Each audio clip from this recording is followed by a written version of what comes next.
Olivia for Signal by Sony, and today we have Kenta from Sony's Digital Imaging Group. Welcome, Kenta. Thank you very much. Now, we have two brand new items. These are totally different than anything I've really ever seen before. Tell us about what we're looking at. Yes, so these are really crazy products. These are basically lens-style cameras. If I get this right, this is not only a lens, but there's also a camera within this. Yeah, and where it really shines is the ability to connect your phone seamlessly. So whatever you take photos of, it also streams it to your smartphone. I see. And then you can instantly share. Photo or video? Correct, that's correct, yeah. Okay, what are the differences between the two of them? Sure, yeah.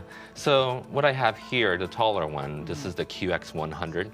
It's an amazing lens-style camera because it's exactly the same as an RX100 Mark II, but in this form factor. In the sense of the sensor and the processor? Yes, correct. So image sensor, it's a 1-inch sensor, and it's an XMOR. It takes really great pictures in low light. Professional low light pictures with this, okay? And then the lens too, it's f1.8, so extremely bright as well. And then what we have here is the QX10. So this one has a smaller image sensor, but you can have 10x zoom. Okay, 10x zoom, and with that level of zoom, do we have an image stabilization or a steady shot feature on this? Yeah, it's a steady shot. It's built inside.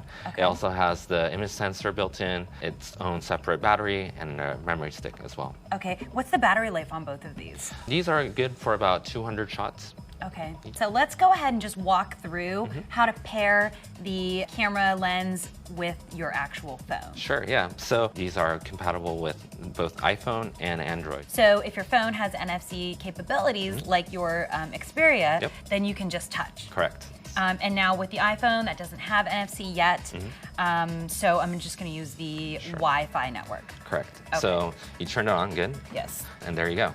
You have live view on your screen. So now I have sort of an ad hoc network here with my Wi-Fi, and I have a remote viewfinder. Correct, yeah. Okay.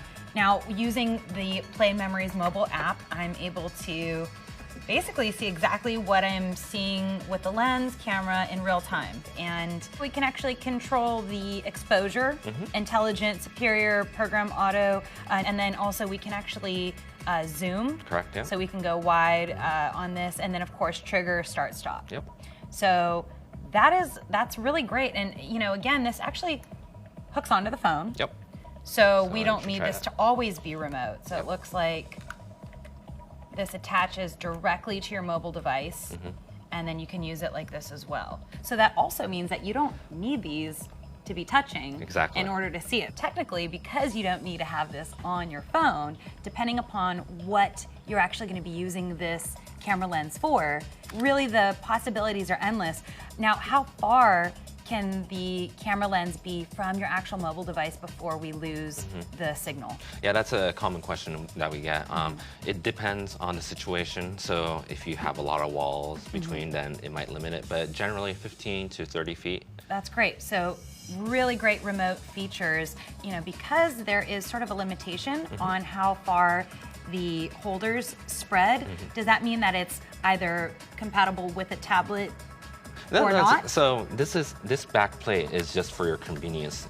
You know, if you wanted to attach it to your smartphone, you can actually take this off right here, and you can pair it with your tablet or your Android tablet and do the same things. As long as it accepts that app, then it'll be compatible. Correct, yeah. Excellent. Okay, now that we're all connected, can you take us through why somebody would want a lens-style camera like this with their mobile device? Sure, yeah. So both of these models, they have their internal battery and also their internal memory, so you can put in your micro SD card. The advantage is it's saving it to the lens-style camera and also the smartphone as well at the same time. Okay, so let's go ahead and attach this guy on there.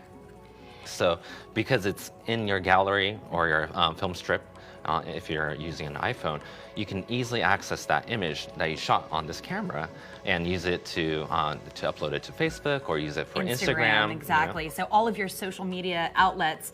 So why don't you try this out? All right. So we'll take a picture. Let's get one of you. All right. Okay. So we have our picture there, and we're just gonna send it to either Facebook or Instagram. Sure. And it's that easy. Correct. But now we have the professional look for professional mobile shooters. Would you consider this an accessory for your phone? Not really, no. I wouldn't consider this as an accessory. It looks like a lens, but inside of it, you have the image sensor, the processor. It also has a battery and a memory stick, so it's really a standalone camera. Yeah, so it's more like a partner to the phone. Tell us about the pricing and the availability of these. So the first one, we have the QX10. This comes in black and white as well. So what you see here is the white version.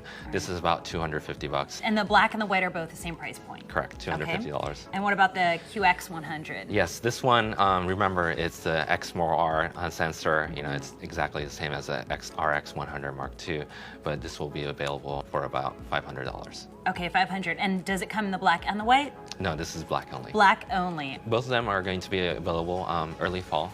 All right, thank you, Kenta. Informative as always. Now, if you guys have any questions on these lens style cameras, you can visit youtube.com/signal.